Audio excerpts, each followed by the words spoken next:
I served most of my mission outside of Santiago in the country, but my very last area was, well, there's a river. It's called El Rio Mapocho, the Mapocho River.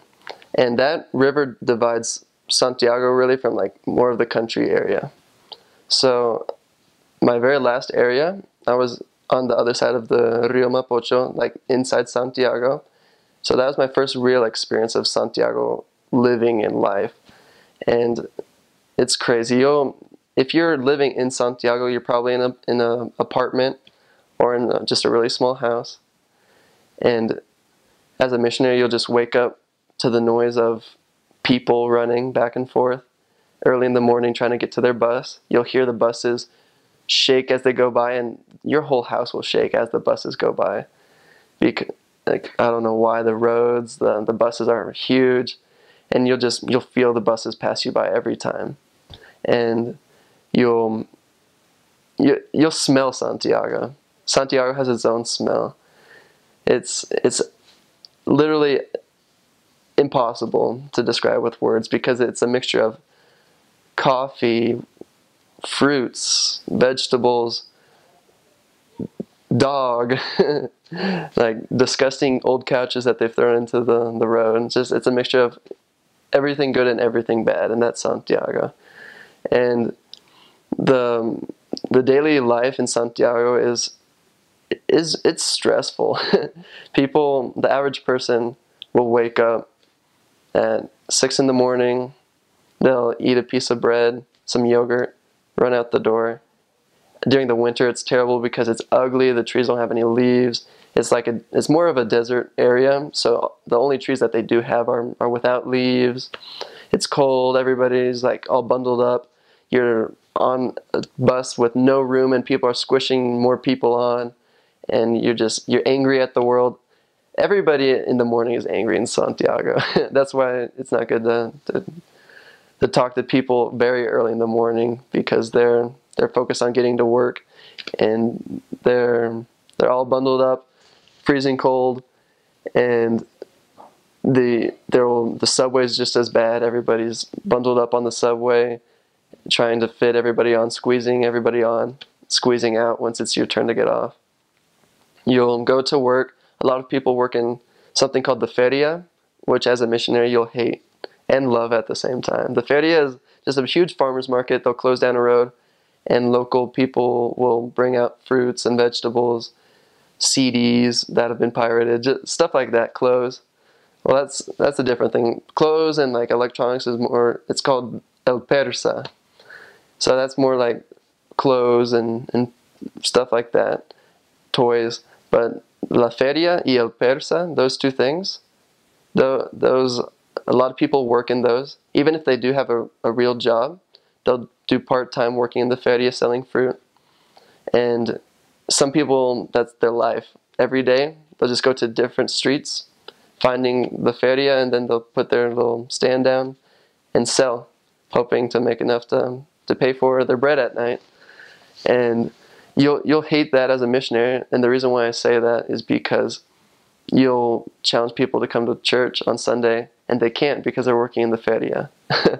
And people that work in the feria, it's very, very, very hard to break them away from it, because that's what they know, that's how they get their money. For some reason, it's very hard for them to even think about going out and applying for another job. So it's very difficult when you find someone that works in the feria. Sometimes you don't even want, if you're talking to them in the street and you find out they work in the feria, some missionaries, including myself sometimes, will just, okay, well, thank you for your time. I hope you have a good day. We won't even try to get their phone number, their address, just because they work in the feria, and it's almost a dead lead. It's a dead end almost. So if you can get someone to break away from the feria, it's like getting someone to stop watching pornography or give up hardline drugs, because it's addictive to them. And people that don't work in the feria, there's people that work in offices. I knew a lot of people that worked in call centers Spain would use a lot of people in Chile to work in the call centers because it's cheaper labor. So a lot of people work in call centers for telephone companies in Spain and things like that. There's a lot of people that sell food and candy bars on the corner, right outside the subway stations. And there's a lot of people that work in construction because there's always earthquakes in Chile. And with those earthquakes, there needs to be people to rebuild the buildings. So I would say a good, like, of course it's not this much, but it's exaggerated, but half the people work in construction there. All the males almost work in construction or in the mines. There's a lot of copper mines, and so that's very popular, working in the mines, working in construction, or working in the feria. Those are like average jobs. And the transportation is actually wonderful. And in Santiago, it's stressful because everybody's squished, but you get where you need to go. If you need to take a taxi, there's a taxi always. If you need to get in the subway, it'll take you there. And if the subway can't take you that far, you can go as far as you need in the subway, then get out, hop in on a bus, and it'll take you to wherever you need to be. So the transportation, even though it is stressful, it's great, and it'll get you where you need to go, and cheap. You'll get a little card that's called a beep card, and you'll just take that, and if you want to get on the bus, you put money on your beep card before, step on the bus, and you put it up against like a little sensor, and it'll go beep beep, and it'll take money off your card, and you just get on the bus. So you'll get a beep card if you're in Santiago, and you'll use that your whole mission, almost every day, unless you're out more in the country. And the people, they get more and more friendly, of course, as you get outside of Santiago, because they're not so stressed. And a lot of people are from the country, but they're in Santiago and they're working. So they're very serious, they're all business, they're focused. So a lot of people struggle when they're in Santiago just because it's a huge rush. But they do have a lot of success as well, just because of the amount of people. So there's less people in the country, but they may be more like quality when it comes to being nice. But people in Santiago, they may not be as patient with you, but there's more of them. So it balances out, and it's about equal when it comes to baptisms and success, whether you're in the country or in the city. You just need to have a new approach when you go up to the different people. And the education in Santiago, a lot of people complain about it. The Chileans don't like it because the good schools are very expensive, and the public schools, that most of the people that don't have as much funds for their education, that's where they go, and it's not as good. A lot of times there's strikes, and the professors won't even, the teachers won't even show up. So it's difficult. If you don't have money, it's very difficult. You have to really push yourself because nobody else is there pushing you.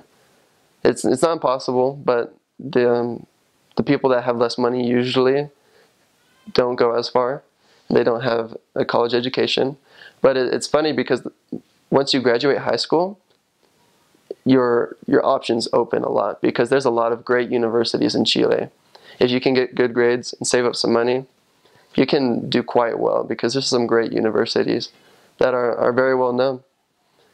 So the education is developing. It all depends on you, like your outlook and your finances. And so the kids go to school, the parents go to their jobs that I've mentioned, and then they all come back.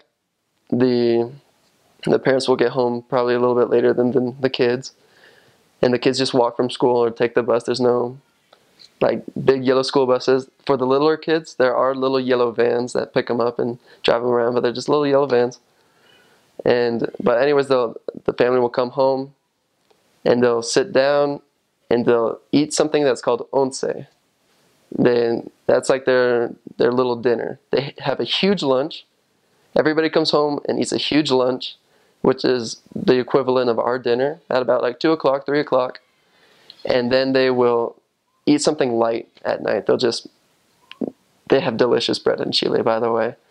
But they'll just take a little piece of bread, put some avocado on top, or some meat, cheese, whatever. They'll just eat bread with their family while they're drinking coffee or tea or mate, which is a very popular drink in Argentina, Uruguay, and Chile.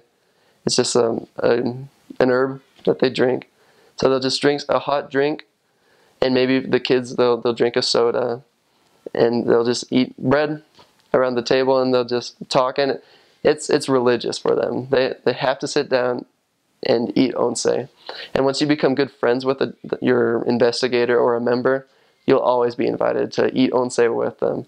It's a very social thing, and they take it very seriously. So if you decline, they'll get offended. It's very social for them. It's everything. They get together because Chilean life is hard. It's cold. You don't like your job. You're not making as much money as you want. Your kids aren't getting a very good education. And all these things are coming down on top of you. And plus there's 2 more missionaries knocking at your door, which is stressing you out even more. But the one time for peace is once. You sit down and eat once. You don't think about anything else. Nobody bothers you. You don't let people in usually. Only very nice people will let someone in while they're eating because it's their time. It's their time to be a family. So then they'll just go to bed. They'll stay up way too late. They'll go to bed, and then they'll do it all over again.